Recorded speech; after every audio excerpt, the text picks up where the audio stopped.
Dante, sino ang naghain ng petisyon na yan at ano ba ang nais niyang linawin ukol sa proseso ng impeachment? Magandang tanghali, Ella. Isang pribadong individual at guro ang nagtungo nga sa Korte Suprema kanina. Naghain ito ng petisyon na humihiling ng declaratory relief o paglilinaw sa Korte tungkol sa kung ano ang interpretasyon nila sa salitang forthwith patungkol sa proseso ng impeachment case.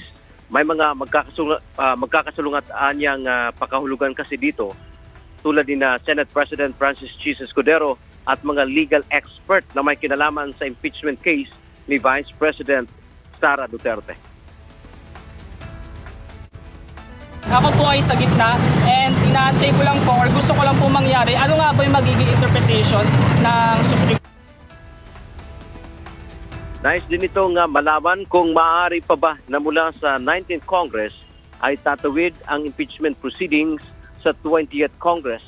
Gayon din kung hindi ba nalabag ang karapatan mismo ni Vice President Sara Duterte pagdating sa isang speedy trial. Bilang isa niyang taxpayer at rehistradong botante ay may karapatan siyang dumulog sa Supreme Court. Naniniwala siya na ang korte lang ang makakasagot sa mga isyu na kanyang nais na maliwanagan. Yan man ang ating update mula dito sa Maynila. Balik sa iyo, Ella. Maraming salamat, Dante Amento.